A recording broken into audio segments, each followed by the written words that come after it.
Welcome back, friends. And if you're new here, I share calm history stories to help you relax and drift off while learning something fascinating. Tonight, we begin our journey into the mysterious world of the Maya, where hidden cities sleep beneath the jungle canopy. The jungle is never really quiet. Even at night, when the trees seem still, you can hear the slow drip of water from a leaf, the far-off call of a monkey, or the soft rustle of something unseen moving in the undergrowth. Imagine standing in that thick green silence, the air heavy, damp and smelling of earth and moss. Then, through the curtain of vines, you notice something strange. A staircase. Not a modern one with neat railings and polished steps, but a stone staircase cracked and broken leading up into nowhere. It disappears into the trees swallowed by roots. That's the moment when you realize you're not just in a jungle. You're standing inside an abandoned city, a city the forest tried its best to hide. This is how explorers must have felt centuries ago when they stumbled upon the forgotten cities of the Maya. At first, they thought they were just looking at oddly shaped hills. Some even believed these mounds were natural. But then, a closer look revealed carved stones, corners too sharp to be nature's work, and walls hidden beneath green layers of moss. Slowly, the jungle's disguise began to peel away, and what it revealed stunned the world. Imagine living in the 1800s, wandering through tropical forests with a machete in one hand, sweating through your shirt, and suddenly you bump into a pyramid. That's not a normal Tuesday walk in the woods. But long before explorers came crashing through with boots and bug spray, these cities were alive. The Maya didn't just build small villages. They built massive cities of stone, with plazas wide enough for thousands to gather, pyramids that stretched into the sky, and temples where priests spoke to the gods. And yet, somehow, all of it ended up buried in silence. For centuries, the forest claimed it all back, covering stones with roots and roofs with vines. The parrots and jaguars became the only residents. So when we call them lost cities, it's not really true. They weren't lost. The jungle just swallowed them whole. When the first Europeans reached Central America, they saw some of the ruins but didn't understand them. Spanish conquistadors were too busy chasing gold and converting souls to stop and wonder about old stones hidden in trees. For them, it was just proof that the Indians had once built something big. They had no idea these ruins were part of one of the most advanced civilizations in the ancient world. For centuries, the Mayan story slept under layers of leaves, waiting for curious eyes to wake it up again. The real rediscovery came in the 19th century, when two men, John Lloyd Stephens and Frederick Catherwood, travelled through the Yucatan and beyond. Stephens was the writer, Catherwood the artist. Together they hacked their way into the jungle and found cities no one in the Western world believed were there. Catherwood sketched the ruins with incredible detail, capturing temples with carved faces, crumbling staircases and strange stone monuments. People back home in New York and London were stunned. Imagine reading about lost jungle cities and then seeing drawings that looked like something out of a dream. Of course, their books made the Maya sound mysterious and exotic, which sold a lot of copies. People loved the idea of lost civilizations hidden in the jungle. It was like a real-life adventure novel.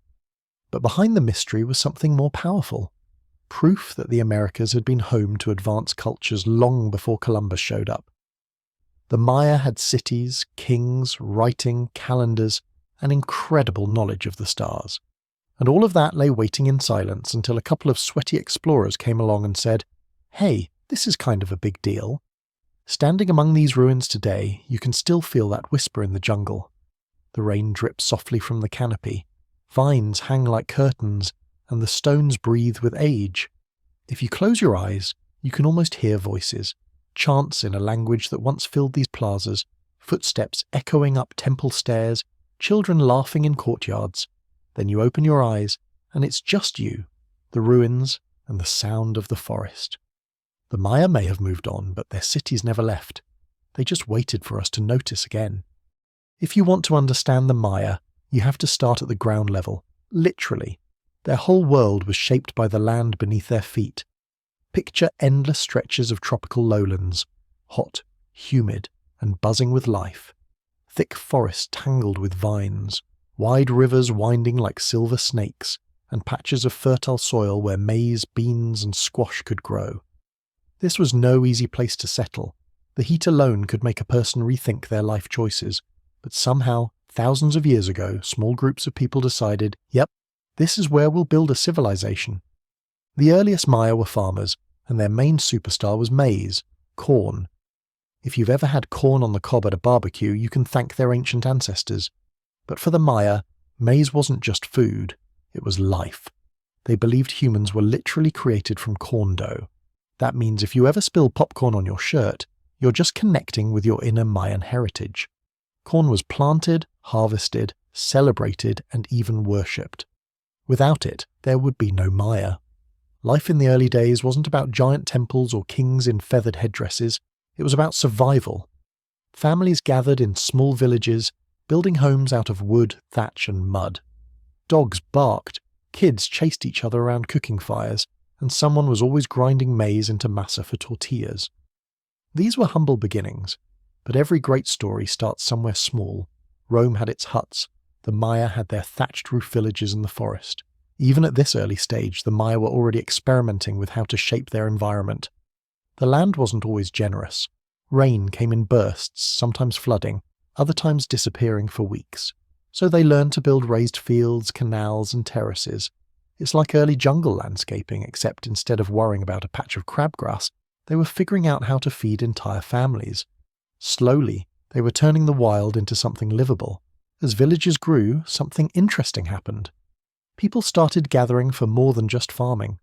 They built small ceremonial platforms, little stages of stone where rituals took place. These weren't the towering pyramids we imagine today, but more like test runs. Priests offered food, burned incense, and probably gave speeches that made people feel both comforted and slightly nervous. Slowly, religion and community became the glue holding everything together. By around 1000 BC, villages began turning into towns. Places like Nakbe and El Mirador started appearing in the Petén region of Guatemala. These were the grandparents of the famous Mayan cities. Imagine a cluster of thatched huts suddenly sprouting stone foundations and larger plazas.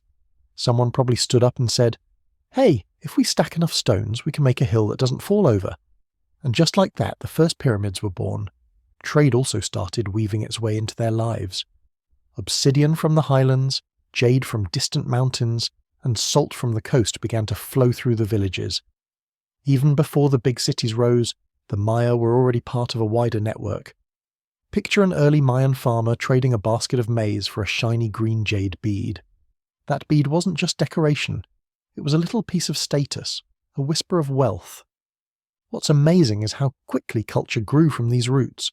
Pottery became more detailed, with swirling designs and painted figures. Tools got sharper, houses stronger, and ideas more ambitious. The Maya weren't just surviving anymore, they were shaping a new world. And as the population grew, so did their confidence. Every little improvement stacked up, like the limestone blocks of the temples they would one day build. Of course, no civilization is born without a few bumps along the way. Farming in the tropics was tough, and sometimes droughts hit harder than expected. But resilience became part of the Mayan DNA. They adapted, they adjusted, and they kept planting corn. Slowly the villages grew into something more permanent. From the mud of the lowlands, the Maya were preparing their first big leap toward greatness. So when we think of the Maya, it's tempting to jump straight to pyramids and kings. But in truth, it all began with ordinary people. Farmers with muddy feet, mothers teaching kids how to grind maize, craftsmen shaping clay, priests burning incense on small stone altars. The foundations of one of the greatest civilizations in the Americas weren't laid in gold. They were laid in sweat, soil, and corn. And in that hot, buzzing lowland jungle, the seeds of greatness were planted. By the time the Maya hit their stride, the days of little thatched villages were long gone. What rose from the jungle instead were cities, real cities, buzzing with life, politics, markets, and ceremonies. Imagine stepping into Tikal at its height. You'd walk through a wide plaza where merchants shouted about their goods, kids darted between the legs of traders, and priests in feathered cloaks moved with a serious sense of purpose. Above it all, the pyramids loomed like stone mountains, reminding everyone that here, humans were very small and the gods were very big. The scale of these cities was shocking. Some, like Tikal and Calakmul, had tens of thousands of people, and the buildings, they weren't shy about showing off. Temples soared high above the treetops, ball courts stretched wide, Palaces sprawled across terraces. These weren't just practical, they were meant to impress.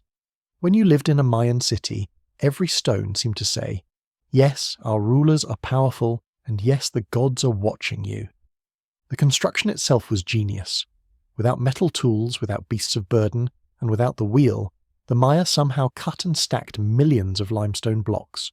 Workers dragged stones on sleds, smoothed surfaces with harder stones, and pieced together buildings that are still standing 1,000 years later. Meanwhile, you and I can't even put together flat-pack furniture without crying a little. The Maya were on a different level. At the heart of these cities were plazas, big open squares where life unfolded. Festivals, rituals, and markets all happened here. If you wanted to feel the pulse of a Mayan city, you went to the plaza. It was noisy, crowded, and colourful. Drums and conch shells echoed through the air, dancers wore costumes that looked half human, half animal, and somewhere nearby, someone was trying to sell you roasted cacao beans. Each city had its own vibe. Palenque, for example, was famous for its beautiful temples and palaces. Copán had stelae, those tall carved stones covered in hieroglyphs and faces of kings. Chichén Itzá, of course, had El Castillo, the pyramid where the shadow of a serpent slithers down the staircase during the equinox. Every city was like a person with a personality, some grand, some fierce, some artistic. Together, they created a whole network of shining centres across the jungle. Life inside the walls wasn't just for nobles and priests. Ordinary people filled the neighbourhoods that stretched beyond the plazas. Families lived in small stone houses, farmers brought food into the city, artisans crafted pottery and jewellery, and ball players trained for matches that doubled as spiritual dramas. The cities were alive, not just in ceremony but in the everyday. Babies crying, dogs barking, fires smoking, and someone yelling because their neighbour borrowed a pot and never gave it back. And then there were the king's palaces. Don't imagine gold-encrusted marble halls like in Europe. Imagine sprawling stone courtyards with painted murals, wide staircases and big open spaces for audiences. Kings and queens sat on carved thrones attended by scribes and advisors. These palaces weren't just homes, they were political centres buzzing with power. Deals were struck here, wars declared, and sacrifices planned. If you were summoned to the palace, you knew something important, possibly terrifying, was about to happen. The thing about Mayan cities is they weren't isolated. They were always looking over their shoulder at rivals. Tikal and Calakmul, for instance, had one of the longest rivalries in ancient history, clashing over territory, trade routes, and prestige. Picture two jungle superpowers glaring at each other across the trees, each trying to outbuild, out-sacrifice, and outshine the other. It was like an ancient arms race, but with pyramids instead of missiles. Religion saturated every corner of these cities. Temples towered at the centre, smoke from incense curled into the sky, and priests kept the gods satisfied with rituals that were as much about politics as faith. To live in a Mayan city was to live in the constant presence of the divine. Even walking to the market meant passing murals of gods, carvings of serpents, and altars where sacrifices had been made. The sacred was never far away. What makes Mayan cities magical today is that they still stand. Walk through Tikal now, and you'll hear the same jungle sounds people heard 1,000 years ago. Stand in Palenque and you'll see the same carvings kings once ordered. Climb El Castillo at Chichén Itzá, and you'll feel the same stone beneath your hands that millions once touched. These weren't cities of wood and mud. They were cities of stone, built to last. And though the people may have moved on, the stones remain, whispering stories to anyone willing to listen. If you strolled into a Mayan city during its golden age, you wouldn't have to ask who was in charge. The kings made sure you knew. Their faces were carved on stelae, painted on murals and etched into every corner of the plazas. These weren't just rulers, they were living symbols of the gods' favour. When a king walked through the city, wearing jade ornaments and a feathered headdress taller than most people, the crowd didn't see just a man. They saw a bridge between heaven and earth, the guy who kept the universe from falling apart. No pressure, right? The Mayan rulers came from dynasties, long family lines that passed power from one generation to the next. Some dynasties lasted centuries, carefully carving their names into history. A new king wasn't just some guy promoted on a whim. He was the son, grandson, or nephew of a previous ruler, carefully groomed to take over. Royal lineage was everything. If your family tree didn't connect back to some important ancestor, or better yet to a god, you probably weren't getting a fancy throne anytime soon. One famous king was Tikal the Great of Palenque. He ruled for almost 70 years, which is impressive in any era. Tikal wasn't just about conquering enemies. He built temples, expanded palaces, and turned Palenque into one of the crown jewels of the Mayan world. When he died, he was buried in a massive stone sarcophagus, complete with carvings showing him descending into the underworld. Not a bad retirement plan. Ruling wasn't all parades and statues. Kings had to fight, literally and politically. Mayan dynasties were in constant competition, forming alliances with some cities while launching wars against others. Marriage was one of the favourite tools of diplomacy. A royal daughter might be married off to a rival king to secure peace, or at least to keep them from raiding for a little while. These dynasties weren't shy about mixing love, politics, and war. And then there were the rituals. Kings weren't just rulers, they were high priests. During ceremonies, they offered their own blood to the gods. Picture a ruler pulling a thorn-studded rope through his tongue, bleeding onto paper that was then burned, sending smoke to the heavens. Brutal, yes, but it was seen as noble and necessary. If the king didn't bleed for the gods, how could he expect his people to plant corn or fight in wars? Queens also played powerful roles. Some weren't just consorts, they ruled in their own right. Lady Six Sky of Naranjo, for example, took the throne after her husband died and led armies into battle. She's often depicted standing on the backs of captives, sword raised high. The Maya respected strength, whether it came from a man or a woman. A royal woman could be just as fierce, just as ruthless, and just as memorable as her male counterparts. Royal courts were busy places. Scribes carved records into stone, musicians played flutes and drums, and courtiers whispered gossip behind painted walls. Imagine the daily buzz, messengers arriving with news of battles, nobles jockeying for favour, and priests consulting the stars for omens. It was a mix of politics, theatre, and cosmic responsibility. Every decision made by the ruler rippled outward, shaping the lives of thousands. The symbols of royal power were everywhere. Jade masks, carved thrones, elaborate headdresses, and war banners carried into battle. But maybe the most powerful symbol of all was the stela, a tall stone monument covered in hieroglyphs and images of the king. These weren't just historical records, they were propaganda, stone billboards reminding everyone who was boss. Walk through a city, and you couldn't escape the king's face staring back at you. Of course, dynasties didn't last forever. Rivalries, wars, and betrayals chipped away at their power. One wrong move, and a dynasty that lasted for generations could collapse in a single battle. But for the time they reigned, Mayan kings and queens made sure their names echoed through the centuries. And thanks to their carvings, murals, and monuments, their voices still reach us today, even if their whispers carried on stone. So when you stand among the ruins now and you see a carved face staring out from a weathered stone, remember, it's not just decoration. That was a king or queen, declaring their glory across time. They lived, they ruled, they bled, they schemed. Their dynasties rose and fell, but their stones stayed. And even in the quiet jungle, those old rulers still seem to be watching, reminding us they once held the world in their hands. When you think of the Maya, you might picture pyramids first. But just as impressive as their temples was their writing. The Maya didn't just scratch a few symbols into stone, they built one of the most advanced writing systems in the ancient world. Over 800 glyphs, each packed with layers of meaning.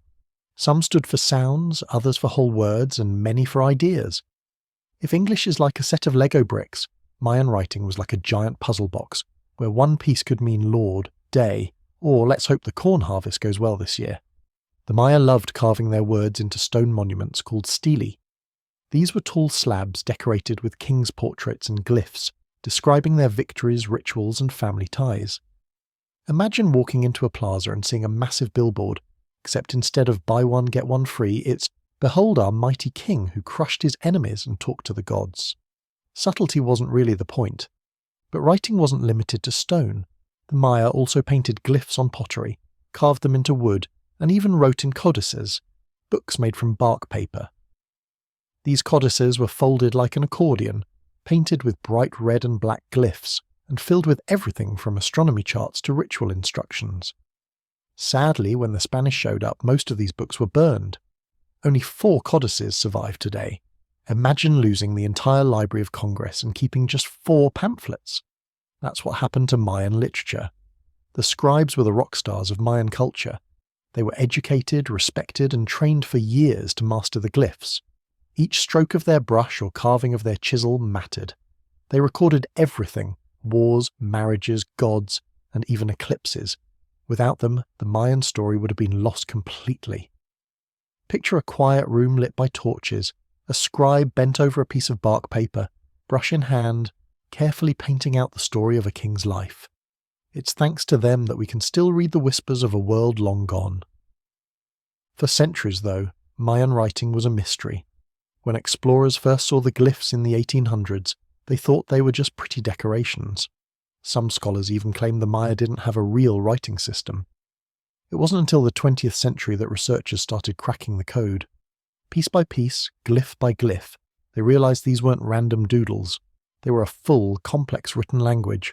It's like realizing a pile of puzzle pieces isn't just a mess, but an entire picture waiting to be seen. The breakthrough came when scholars discovered that the glyphs combined phonetic sounds with logograms, symbols that stood for whole words. This mix made Mayan writing flexible, expressive, and insanely complicated. One glyph could mean jaguar, but depending on the context, it could also mean King Jaguar, House of Jaguar, or Jaguar. Don't forget to take out the trash. Okay, maybe not the last one, but you get the idea. Context was everything, and here's the wild part. Because of the writing system, we can actually read the voices of Mayan kings and queens. We can see what they bragged about, what battles they fought, and what ceremonies they performed. It's one of the few windows into the thoughts of ancient rulers. Thanks to glyphs, we're not just staring at silent ruins, we're eavesdropping on history. Imagine a king dictating to his scribe, "Make sure you write that I defeated 3 rivals, and make me look taller this time." Even common objects carried messages. Pottery often had glyphs along the rim, telling you who owned it, or what it was used for. Imagine sipping hot chocolate out of a cup that literally says, "This belongs to Lord so-and-so, don't steal it." The Maya used writing not just for the big things, but for daily life too. Their world was full of words wrapped in symbols. Today, reading Mayan glyphs is still like solving a giant crossword puzzle. Archaeologists, linguists, and historians piece together meanings one inscription at a time. But the more we learn, the more human the Maya become. Their words reveal pride, rivalry, hope, fear, the same things that fill our lives now. They're not just mysterious figures carved in stone anymore. They're people, speaking across the centuries in symbols that took us far too long to hear. So next time you look at a Mayan glyph, don't just see squiggles, see a story, a king's triumph, a queen's ritual, a scribe's steady hand, or a prayer sent to the gods. Writing on stone was their way of shouting into the future. We were here. We mattered. Don't forget us. And thanks to the survivors, the stele, the codices, the pottery, the Maya still speak, whispering in glyphs carved deep into time. If you've ever forgotten someone's birthday, you know keeping track of time is important. The Maya, though, they took timekeeping to a whole other level. They didn't just mark days with scratches on a wall. They built a system so complex and accurate that modern astronomers still raise an eyebrow in respect. For the Maya, calendars weren't just about knowing when to plant corn or when the rainy season might start. Calendars were cosmic maps, guides to the gods, the stars, and the destiny of human life itself. The Maya had not one, but several calendars running at the same time. Think of it like having multiple apps open on your phone, one for daily chores, one for long-term projects, and one for cosmic events. First, there was the Harb, a 365-day solar calendar. That one told people when to plant, when to harvest, and when to get the corn tortillas ready. Then there was the Tzolk'in, a 260-day sacred calendar used for rituals. When you combine them, you got the calendar round, a 52-year cycle that basically acted like the Maya version of a century. But the real showstopper was the long count calendar. This wasn't about birthdays or corn planting, it was about history itself. The long count stretched across thousands of years, charting eras of creation and destruction. According to it, the world had cycles, beginnings, growth, endings, and rebirth. When modern folks misread it, Some thought the world would end in 2012. Spoiler alert, it didn't. The Maya never predicted the end of the world. What they really marked was the close of one great cycle and the start of another, basically a giant cosmic reset button. For the Maya, every day had a personality, almost like a cosmic horoscope. A child born on one day might be destined to be a farmer. Another day might favour warriors or healers or scribes. Priests used the calendars to pick lucky dates for wars, marriages and rituals. You didn't just roll out of bed and decide to do something big, you checked the sacred calendar first. Imagine needing divine approval before scheduling your cousin's wedding. What's truly mind-blowing is how accurate the Maya were. Their solar year was off by just 17 seconds compared to today's calculations. 17 seconds. Meanwhile, my phone clock gets confused twice a year thanks to daylight savings. The Maya tracked the movements of the sun, moon and planets with such precision that they could predict eclipses centuries in advance. No telescopes, no satellites, just careful observation and a lot of patience. One of the most famous observatories is at Chichén Itzá, called El Caracol, the snail. Because of its spiral staircase, this round tower was perfectly aligned to track Venus, the planet they obsessed over the most. For the Maya, Venus wasn't just a bright dot in the sky, it was a god, a bringer of war and omens. When Venus rose, kings took it as a sign to attack their enemies.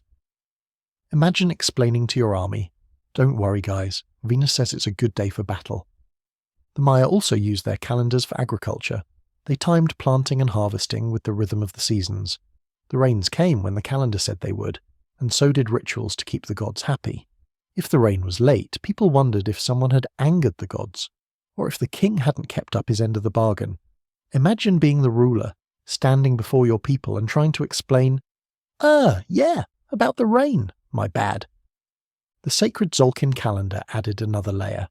It wasn't about seasons, it was about the spiritual heartbeat of the universe.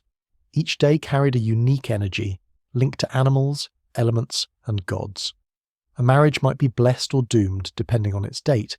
A warrior might succeed or fail depending on his chosen day of battle. Life wasn't random. It was woven into a cosmic schedule, and everyone had to play their part. And yet, for all their seriousness, the Maya also had a sense of cycles repeating endlessly. Life wasn't a straight line, it was a circle, always looping back. That's why their calendars are round, not square. Time rolled forward like the turning of the heavens with no true end. To them, the world would never just stop. It would transform, reset, begin again. Kind of like hitting restart on your laptop when it gets weird, only on a universal scale.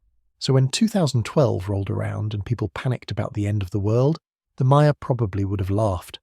For them, it was never about destruction, it was about continuity. The wheel of time turning once more. The calendar of eternity wasn't built to scare people. It was built to remind them of their place in the cosmos.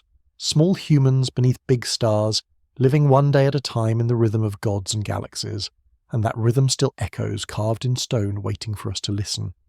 The Maya didn't see their world as just plants, animals and people. To them, everything was alive with gods and spirits. The sun wasn't just a burning ball in the sky, it was a mighty being that rose and fell each day in a cycle of death and rebirth. The rain wasn't just water, it was the gift of Chak, the storm god who swung his axe through the clouds to send lightning and showers. For the Maya, the universe was like a theatre, and every natural force had a personality, a face, and sometimes a very demanding appetite. One of the most famous deities was Kukulkan, the feathered serpent. He slithered between earth and sky, a symbol of both creation and power. At Chichén Itzá, the pyramid of El Castillo was built so that during the equinox, shadows formed the image of a great serpent sliding down the staircase. Picture standing in that plaza, surrounded by chanting crowds as the sun hits the pyramid just right, and suddenly the stone serpent comes alive in shadow. That wasn't a trick of light. To the Maya, it was Kukulkan himself visiting his people. Then there was Chak, the rain god. Without him, maize wouldn't grow, rivers would dry, and life would wither. He was usually shown with big round eyes and a curling nose, like a storm cloud with a face. When thunder rolled through the jungle, the Maya believed it was Chak swinging his lightning axe. Farmers prayed to him constantly. If the rain didn't come, ceremonies became urgent. blood offerings, dances, and pleas to make the clouds burst open. Another powerful figure was Itzamna, one of the creator gods. He was a sky father, a wise old figure who brought writing, healing, and knowledge. If Kukulkan was the flash and fire, Itzamna was the calm teacher, the keeper of wisdom. Priests looked to him for guidance in rituals, scribes prayed to him before carving glyphs, and healers asked for his blessing before mixing herbs. In a world ruled by mystery, Itzamna was the steady hand of understanding. The Maya also honoured Ixchel, goddess of the moon, childbirth, and weaving. She was often shown as both young and old, sometimes a beautiful maiden, sometimes a wise grandmother. Women prayed to her during pregnancy, and weavers whispered her name while threading their looms. In her older form, she poured water from a jar, bringing floods and storms. Gentle and fierce, nurturing and destructive, she embodied the cycles of life itself. But of course, every pantheon needs its darker side. The Maya also worshipped gods of death, like Apuch, lord of the underworld. He was usually shown with a skull face, skeletal body, and sometimes wearing bells that rattled as he walked. Creepy, definitely. But to the Maya, death wasn't the end. It was just part of the cycle. The underworld, called Xibalba, was a place of trials and challenges. Souls travelled there after death, facing tests before moving on. Sacrifice tied it all together. The gods gave life, but they demanded payment. The Maya believed the universe was fueled by blood, the essence of life itself. Sometimes that meant piercing tongues, ears, or skin in bloodletting rituals. Other times, it meant human sacrifice. It sounds harsh to us, but to them, it was an exchange, a way of keeping balance between humans and gods. Without sacrifice, the sun might not rise, the rains might not fall, and time itself might unravel. Temples were the stage for these cosmic dramas. Climb the steep steps of a pyramid, and you'd reach the ritual platform high above the city. Drums pounded, conch shells blared, incense clouds swirled, and the people watched from below. To the crowd, these weren't just ceremonies, they were cosmic performances, moments when the gods and humans met face to face, and the future of the world hung in the balance. Religion wasn't just about fear, though. It gave meaning to everyday life. Farmers offered the first maize to the gods. Fishermen whispered prayers before casting nets. Families lit incense in small household shrines. The gods weren't distant, they were present in the rustle of leaves, the rumble of storms, and the sparkle of stars. Living in a Mayan city meant living in constant conversation with the divine. So when we look at the ruins today, with their temples and carvings, we're not just looking at old rocks. We're looking at the bones of a religion that once touched every heartbeat, every harvest, every sunrise. The gods of the Maya, sun, rain, moon, and death, were everywhere, shaping life in ways both terrifying and comforting. And though the ceremonies have long ended, the jungle still feels thick with their presence, like the gods never really left. If you were wandering through a Mayan city, you might stumble across a strange sight. A long stone court shaped kind of like a giant eye. High walls lined the sides, and stone rings jutted out like basketball hoops turned sideways. This was no playground. It was the court for the Mesoamerican bull game, a sport that was equal parts athletic event, sacred ritual, and cosmic drama. To the Maya, this wasn't just a game. It was life, death, and the universe played out in stone. The rules? Well, they weren't exactly simple. Players had to keep a heavy rubber ball in play without using their hands or feet, mostly hips, thighs, and elbows. Imagine trying to bump a 9-pound ball through the air using only your side. It was tough, bruising, and honestly a little dangerous. Forget soccer sprains. This was a sport where cracked ribs came with the territory. Scoring was rare but spectacular. The ultimate goal was to pass the ball through the stone ring high on the wall. It was like hitting the jackpot in the hardest carnival game you've ever played. When it happened, the crowd went wild. Drums thundered, conch shells blared, and players probably felt like heroes of the cosmos. But here's the twist. The game wasn't just about winning. Sometimes the losers paid the ultimate price. That's because the ball game wasn't just sport, it was sacred. It retold the great myth from the Popol Vuh, the Mayan creation story. In it, 2 hero twins faced the lords of the underworld in a ball game. Their victory brought balance to the cosmos and helped establish the cycles of life and death. So every match on those stone courts wasn't just competition. It was a reenactment of divine history. Every bounce of the ball echoed with cosmic meaning. This explains why some games ended with sacrifice. In certain rituals, the losing team, or sometimes the winning one, depending on the city, was offered to the gods. Blood was fuel for the universe, and the bull game was a stage where that fuel was earned. It sounds terrifying to us, but to the Maya, being sacrificed after a game wasn't shameful. It was honourable, a way to become part of the cosmic balance. Even when sacrifice wasn't on the line, the bull game carried weight. Matches were often tied to politics. Rival cities might settle disputes with games, their champions facing off while crowds roared. Victories brought glory to kings, and losses could bruise more than just pride. Imagine losing a bull game and realising your king now has to pay tribute in cacao beans and jade. No pressure, right? The courts themselves were works of art. Stone carvings lined the walls, showing players in dramatic poses, sometimes with skulls or serpents entwined in the imagery. These weren't just stadiums, they were temples of stone, places where the boundaries between sport, politics and religion blurred into one. Step into a bull court, and you weren't just stepping into a game, you were stepping into a sacred story written in sweat and stone. Of course, not every match was life or death. Sometimes the game was pure entertainment. Crowds gathered to cheer, bet and snack on roasted maize, while their champions hurled themselves across the court. The energy must have been electric. Drums pounding, shouts echoing, and the rubber ball thudding against stone. Even without sacrifice, the game was still a spectacle, one that bound the community together in excitement and ritual. Today, when you walk through ruined Mayan cities, the ball courts are still there. Some stretch nearly 500 feet long, their stone rings perched impossibly high. Stand in the middle of one and close your eyes. You can almost hear the echoes, the heavy ball bouncing, the crowd roaring, the priests chanting. These stone courts are frozen arenas where ancient games never truly ended. So the bull game wasn't just sport. It was myth, ritual and politics, played out in sweat and sacrifice. It was a reminder that for the Maya, life itself was a contest, balanced on the edge of victory and loss, creation and destruction. And in the heart of their cities, those stone courts still wait. Silent now, but forever whispering of games where every bounce of the ball carried the weight of the cosmos. When night fell over the Mayan world, the jungle didn't sleep. Crickets chirped, frogs croaked, and above the dark canopy the heavens lit up with stars.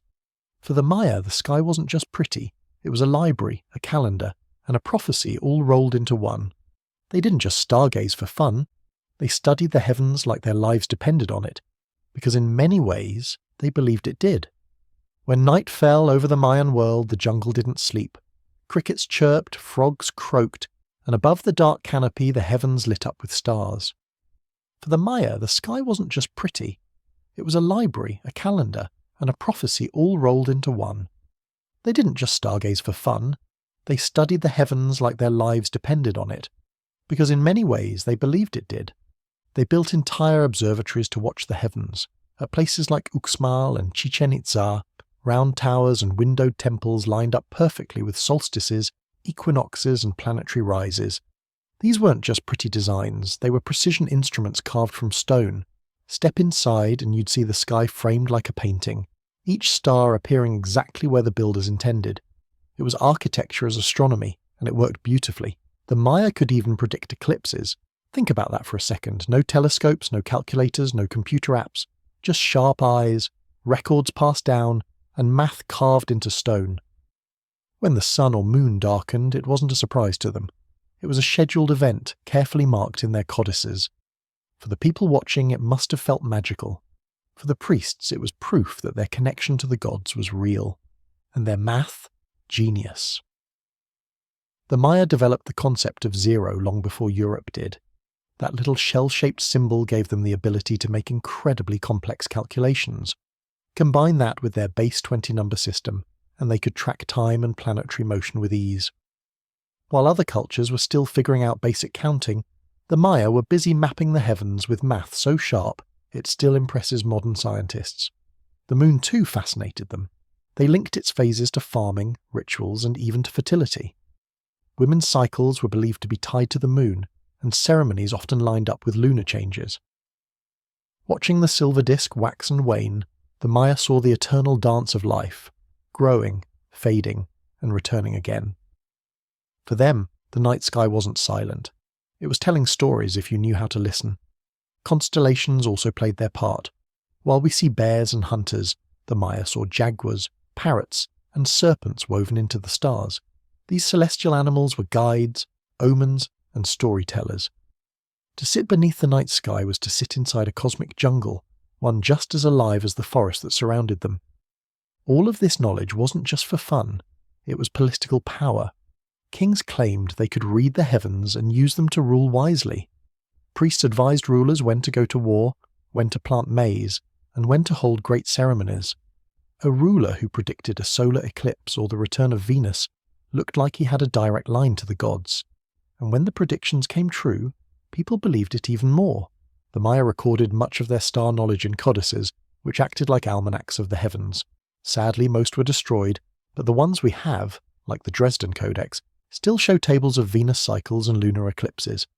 Imagine opening a fragile book nearly 1,000 years old and seeing neat rows of glyphs predicting the stars. It's like finding an ancient cosmic instruction manual. So when you stand in a Mayan city today and look up at the sky, you're seeing what they saw. The endless wheel of stars, the same Venus rising, the same moon glowing silver. To them, the heavens were a storybook filled with gods, omens, and cycles of time. And though centuries have passed, those stars are still there, waiting, just as they did for the Maya, to tell us who we are and where we belong in the great cosmic jungle. Every great civilization runs on more than just armies and temples. It runs on trade, the quiet flow of goods from one place to another. For the Maya, trade was the lifeblood that kept their cities thriving. Imagine narrow jungle paths worn smooth by sandals, dugout canoes gliding across rivers, and bustling markets where voices rose in a dozen dialects. The Maya weren't just farmers or warriors, they were also skilled merchants, connecting mountains, coasts, and forests into a network of wealth. One of the most prized goods was jade. Its deep green shimmer wasn't just beautiful, it was sacred. Jade was carved into masks, beads, and ornaments for kings and priests. Wearing jade wasn't about fashion. It was about power, prestige, and a touch of immortality. When archaeologists open Mayan tombs, they often find jade placed carefully with the dead, a symbol of eternal life. Another treasure was obsidian, volcanic glass sharper than steel. Obsidian blades cut not only wood and meat, but also human skin during rituals. Traders carried black shards from the volcanic highlands down into the lowland cities, where they became both tools and symbols of status. You can almost picture a Mayan craftsman holding an obsidian knife, marveling at its razor edge while also making sure not to nick a finger. Then there was cacao, the bean that launched 1,000 cups of hot chocolate. The Maya roasted and ground cacao into a frothy bitter drink flavoured with chili or honey. This wasn't your cozy winter cocoa. It was strong, sacred, and often reserved for nobles and warriors. Cacao beans themselves were so valuable they were used as money. Imagine paying your taxes with a bag of cocoa powder. Delicious, but risky if you're a chocoholic. Feathers too were luxury items, not just any feathers. Bright turquoise and emerald plumes from the quetzal bird. These shimmering tail feathers were so rare and beautiful that only rulers and priests could wear them.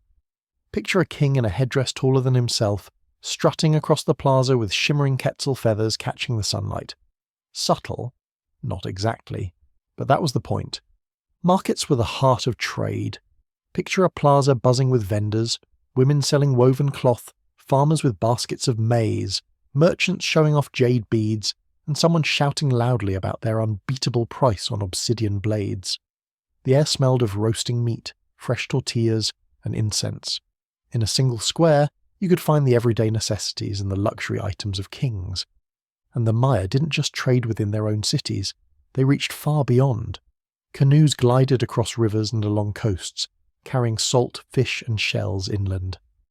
In return, inland cities sent jade, obsidian, and cacao outward. This web of trade stretched hundreds of miles, connecting the Maya with cultures in Mexico, Belize, Honduras, and even farther. Their world wasn't isolated. It was buzzing with connections. Salt was another quiet but essential trade good. Without salt, food spoiled and diets lacked balance. Coastal towns harvested salt from evaporating pools and shipped it inland. To inland farmers, a pinch of salt was as valuable as a gemstone. Imagine lugging blocks of salt on your back through miles of humid forest. It wasn't glamorous, but it kept civilizations alive. Trade wasn't just about stuff, it was about culture. Along with jade and cacao came stories, art styles, and ideas. A vase in one city might show designs inspired by another. A priest in one region might adopt rituals he'd heard of from a trading partner. Every basket of goods carried something invisible, connections between people. The highways of the Maya weren't just stone roads, they were paths of imagination. So when we picture the Maya, let's not just see them as pyramid builders or sky watchers. Let's also see them as traders, walking the forest paths with baskets of jade, paddling canoes full of cacao beans, and bargaining in busy marketplaces. Their civilization wasn't built in isolation, it was stitched together by trade. Every bead, feather, and cacao bean helping weave a network that turned scattered cities into a thriving world. For centuries the Maya built, thrived, and ruled. Their cities glittered with jade, their pyramids pierced the sky, and their kings carved their names deep into stone. And then, something happened. Around the 8th and 9th centuries, many of the great lowland cities began to fall silent. Temples were abandoned, plazas emptied, and jungle vines crept over stone. To this day, the collapse of the Maya is one of history's greatest mysteries. Theories abound. One idea is that drought struck hard. The Maya depended on seasonal rains to fill their reservoirs and water their crops. If the skies failed, maize withered, reservoirs dried, and people went hungry. Archaeologists studying lake sediments have found signs of long droughts around the time of the collapse. Imagine living in a city of tens of thousands, and suddenly realizing the rains you prayed for simply weren't coming. Another possibility is warfare. The Maya were never shy about fighting, and rivalries burned hot. As cities grew and populations swelled, competition for land, resources, and prestige may have exploded into full-scale conflict. Archaeologists have found signs of fortified walls and mass graves. It's possible that instead of facing an outside invasion, the Maya tore themselves apart in endless cycles of war. There's also the idea of political breakdown. Kings were supposed to keep the gods happy, guarantee rain, and maintain order. But when drought hit or wars dragged on, faith in rulers may have cracked. Imagine standing in the plaza, watching your king promise that Chak would send rain, and then weeks later, staring at a sky that stayed cruelly empty. People may have turned away from the royal courts, abandoning cities that no longer kept their promises. Some scholars point to environmental damage, clearing forest for farmland, burning wood for limestone plaster, and overusing the land may have exhausted the environment. Erosion, soil depletion, and shrinking resources could have tipped the balance. It's the ancient equivalent of running too many apps on your phone until the whole thing crashes. The Maya may have simply pushed their land too far. It's likely not just one cause, but a deadly cocktail of them all. Drought, war, political failure, and environmental stress all hitting at once. A single storm might be weathered, but when every storm strikes together, even mighty civilizations stumble, and that may be exactly what happened in the Maya lowlands. But here's the twist. The Maya didn't vanish. While cities like Tikal and Copán fell silent, others endured. In the north, Chichén Itzá rose to power after many southern cities declined, and millions of Maya people never disappeared. They adapted, moved, and lived on. The collapse wasn't the end of a people, just the end of one chapter in their long history. To the people who lived through it, though, the collapse must have felt terrifying. Imagine growing up in a city of tens of thousands, only to watch neighbours drift away, plazas empty, and temples crumble. The sound of laughter and festivals replaced by silence, broken only by the calls of birds. To witness your world unravel must have been like watching the gods themselves turn their faces away. Today, when archaeologists and tourists walk through those same ruins, they still feel the weight of that silence. Massive temples now stand alone, their carved kings staring blankly into empty plazas. Roots coil over staircases, as if the jungle itself is reclaiming what was once taken. The mystery lingers in every vine and stone. Why did so many cities fall, leaving behind only whispers in the forest? And maybe that's why the story of the Maya collapse fascinates us so much. It's not just about ruins in the jungle, it's about us. It's a reminder that even the greatest civilizations can stumble when the balance breaks. The Maya teach us both wonder and caution. Build high, dream big, but never forget that nature, politics, and people are always part of the same fragile dance. When the Maya left their great cities behind, the jungle wasted no time taking them back. Nature has a way of reclaiming what's hers. Roots crept into cracks, vines wrapped around stone walls, and parrots and monkeys moved in where kings once ruled. Imagine walking through Tikal 100 years after its people were gone. The grand plazas quiet, the temples crumbling, and the sound of howler monkeys echoing where drums once beat. The forest didn't just cover the ruins, it devoured them. Massive ceiba trees, sacred to the Maya, sprouted from the tops of temples. Their roots split stone blocks apart as if they were nothing more than sand. What once took generations of labour to build was slowly undone by the patient, silent work of roots and rain. It's almost poetic. Human ambition undone by trees. Animals became the new citizens.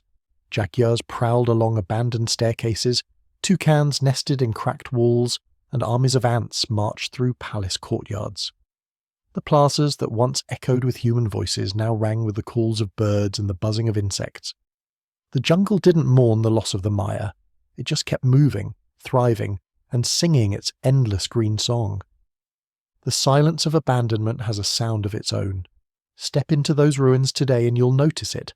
The kind of quiet that feels thick, broken only by distant rustles and bird calls. It's easy to imagine ghosts of the past lingering there, watching silently as the jungle hides their world. Every broken step and vine-wrapped altar is a reminder that time eventually swallows everything. To the people who once lived there, leaving must have felt like heartbreak. Cities weren't just buildings, they were memories, ancestors, and sacred spaces. Walking away from them was more than abandoning stone, it was leaving behind pieces of identity, and yet survival meant moving on. The jungle didn't care about broken hearts, it simply covered the evidence. For centuries after, the ruins lay hidden. Travellers passed through the forests unaware of the temples towering above them, camouflaged by greenery. Imagine hunting in the woods, pausing to drink from a stream, and never realizing that just a few steps away was a staircase leading up to a forgotten pyramid. The jungle turned cities into secrets, guarding them fiercely from curious eyes. Rain helped the disguise. Every storm washed more soil into cracks, grew thicker vegetation, and wore down stone carvings. Glyphs that once declared the glory of kings blurred into unreadable swirls. Faces of gods faded until only outlines remained. The heavens themselves seemed to erase the records, as if reminding humanity that even stone doesn't last forever. But the jungle didn't destroy everything. In a strange way, it also preserved. By swallowing temples whole, it kept them hidden from looters and weather. Roofs collapsed, but foundations held. Carvings faded, but structures stood. Without the jungle's blanket, much of the Maya might have been stripped away entirely. What hid them also saved them. Today, archaeologists work to uncover these ruins, peeling back layers of forest to reveal cities long asleep. Every excavation feels like waking up a dream. A plaza emerges, a carving reappears, a temple climbs skyward again after centuries in shadow. The jungle resists, always threatening to reclaim what's revealed. It's a tug of war between human hands and nature's grip. Walking through these sites today, it's impossible not to feel both awe and melancholy. Awe at the scale and beauty of what remains, melancholy at the thought of all that's been lost. The jungle whispers around you, rustling leaves that sound like voices. It's as if the Maya never fully left, their presence stitched into roots, stones, and shadows. Abandoned, yes, but never forgotten. For centuries, the great Mayan cities slept under their jungle blankets. Locals knew of them, of course. How could you not notice a pyramid-sized hill humming with stories? But to the outside world, the ruins were unknown, hidden from history books. That all began to change in the 1800s, when curious travellers with itchy feet and plenty of mosquito bites hacked their way into the forests and stumbled onto wonders they could barely believe. One of the earliest and most famous rediscoveries came from John Lloyd Stevens, an American diplomat turned adventurer, and Frederick Catherwood, a British artist with a knack for sketching. Together in the 1840s, they ventured into Central America following rumors of stone cities hidden in the forests. What they found would change the world's view of the Americas forever. Catherwood's drawings were nothing short of breathtaking. With careful lines and patient hours of observation, he captured temples, stelae, and palaces wrapped in vines but still majestic. These illustrations, published in books, showed people in London and New York that Central America wasn't just wild jungle. It had been home to an advanced, brilliant civilization. Readers devoured the pages like they were adventure novels. Of course, travelling to these sites wasn't easy.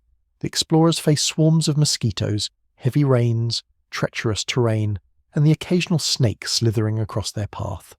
Their clothes were soaked, their tempers frayed, and their shoes never dry. Yet every miserable step was rewarded when the jungle parted to reveal towering pyramids and forgotten plazas. It was like walking straight into another world. Stevens and Catherwood weren't the only ones. Other adventurers, scholars, and even treasure hunters soon followed. Some came with genuine curiosity, others with dollar signs in their eyes.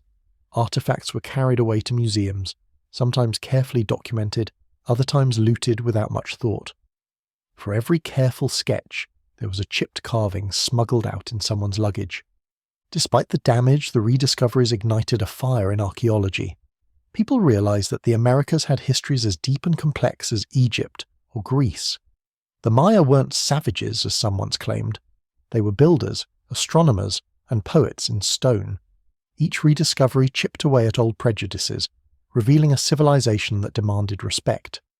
The locals, though, never forgot. For them, these weren't lost cities. They were ancestral places tied to legends, spirits, and histories passed down through generations. While outsiders marveled at the grandeur, Maya descendants saw continuity, proof of their roots, their resilience, and their rightful place in history. Rediscovery by foreigners was more like acknowledgement of what had always been known. By the early 20th century, archaeologists began systematic excavations. Cities like Tikal, Copán, and Chichén Itzá were mapped, temples cleared of vines and glyphs carefully copied. Each excavation was like peeling back layers of time, revealing the brilliance that lay beneath centuries of silence. Yet every stone lifted also reminded them of the sheer scale of what still remained hidden. Some explorers romanticized the ruins, calling them lost cities. But the truth is, they were never lost to the Maya people. The idea of rediscovery often left out the generations of local knowledge. What was truly rediscovered was respect, an acknowledgement by the wider world that the Maya had built wonders equal to any on Earth.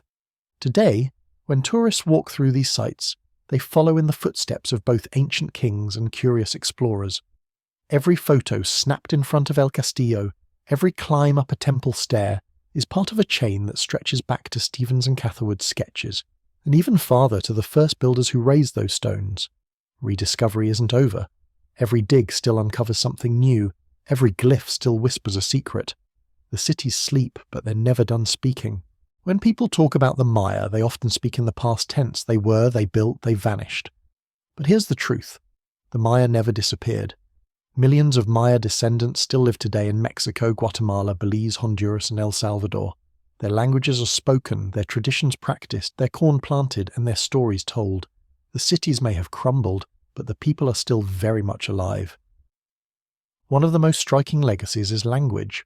The Maya didn't have just one tongue, they had dozens. Today, more than 30 Mayan languages are still spoken, from Quiché in Guatemala to Yucatec Maya in Mexico. Listen closely in a marketplace in the Yucatan or the highlands of Guatemala, and you'll hear the echoes of words that have been spoken for thousands of years. Languages that carried kings and prayers are now carried in lullabies and conversations over morning tortillas. Traditional clothing, too, carries stories. In Guatemala, women still wear brightly woven huipiles, colourful blouses with patterns unique to each village. The designs aren't just decoration, they're identity stitched into fabric, each thread telling where you come from and who you are. Imagine walking through a festival and knowing a person's hometown just by the designs on their shirt. That's not fashion, it's living history. Food remains a cornerstone of Mayan life. Maize is still king, ground into tortillas, tamales, and drinks. Black beans, squash, and chili peppers fill tables just as they did centuries ago. Cacao is still enjoyed, though sweeter now, often mixed with sugar and milk. Eating a modern Mayan meal is like time travelling with your taste buds. Flavours that once fed kings still nourish families today. Spiritual traditions also endure.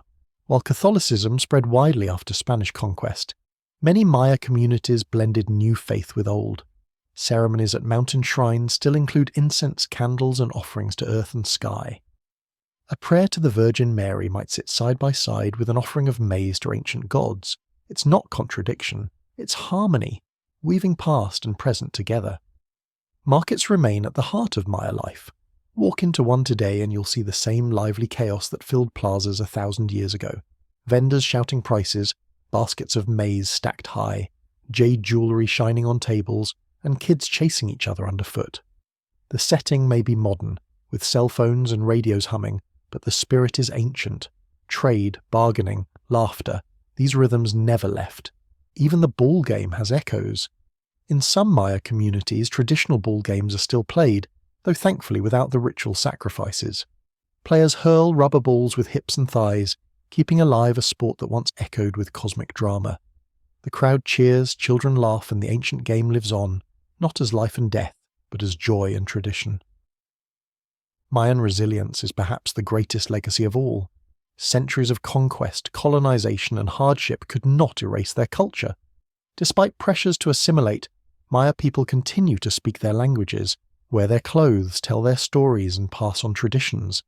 Every woven thread, every word spoken, every tortilla pressed is a quiet act of survival. And the modern Maya aren't only preserving, they're innovating.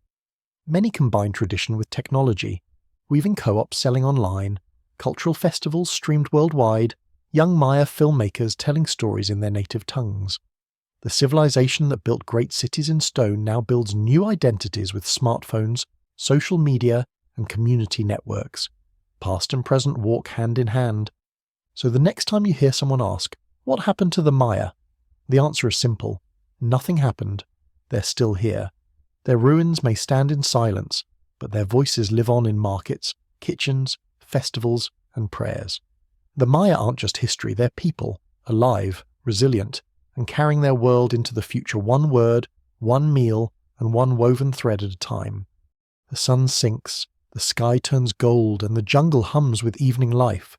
Cicadas buzz, frogs croak, and shadows stretch long over ancient stones. As night falls on the ruins of the Maya, it feels like time itself softens. Past and present blur. You're standing where kings once stood, where prayers once rose in smoke, and where laughter once bounced through plazas. The cities may be silent now, but the jungle is never truly quiet. Close your eyes, and you can almost hear it.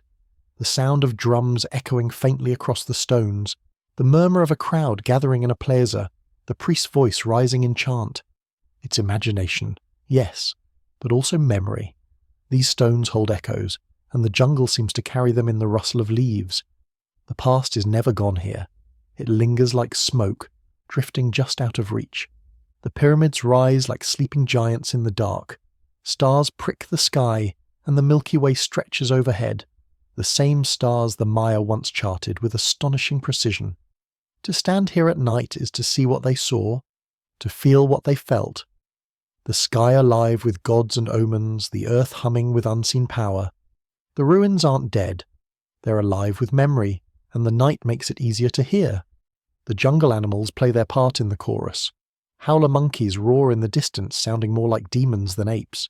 Owls hoot softly, their eyes glowing like lanterns in the trees. Insects sing relentlessly, 1,000 tiny voices blending into one endless hum. The jungle doesn't just surround the ruins, it weaves itself into them, stitching vines, roots, and creatures into the very fabric of the past. For travellers, the ruins at night can feel haunting. You walk the empty plazas and sense eyes on you, though no one is there. The carvings of kings and gods stare out from the walls, their faces worn but watchful. It's easy to imagine spirits moving just out of sight. The ancestors rising with the mist to remind you, this place still belongs to them. And yet, the feeling isn't only eerie, it's also peaceful. There's comfort in knowing these cities endure, even if in ruin. The Maya built for eternity, and in a way, they succeeded. Time, storms, and vines may have cracked their walls, but the heart of their civilization still beats through their descendants, their languages, and these silent monuments in the jungle. Think of how many lives have passed here. Farmers planting corn, children chasing each other through courtyards, kings bleeding for the gods, priests watching the stars, traders hauling jade, warriors shouting in battle. Every stone you step on has been stepped on by countless others, their footsteps layered into the earth. You can almost feel them if you listen. Echoes in the ground whispering through time. The jungle reminds us of impermanence. Human glory rises, shines, and fades, but the vines are patient. They outlast kings, dynasties, and empires. Yet within that truth lies beauty. Even when cities fall, the story doesn't end. It simply changes form. The Maya may have left their stone cities, but they remain in the people who still plant maize, speak ancient words, and carry on traditions. For us, walking among these ruins today is a lesson in humility. Civilizations come and go, but the human desire to build, create, and leave a mark never dies. The Maya left theirs in stone, sky, and story. The jungle may whisper over it now, but it cannot erase it. Every temple and glyph is a reminder. We were here, we mattered, and our voices still echo. So as night deepens and the jungle sings, you stand among shadows that are anything but empty. The Maya are still here, in the stones, in the stars, in the people who carry their blood and stories. The ruins are not dead. They are alive with memory, mystery, and meaning. And if you listen closely, you'll hear it. The echo of drums, the whisper of prayers, and the soft voice of the jungle, reminding you that civilizations may fade, but stories never do.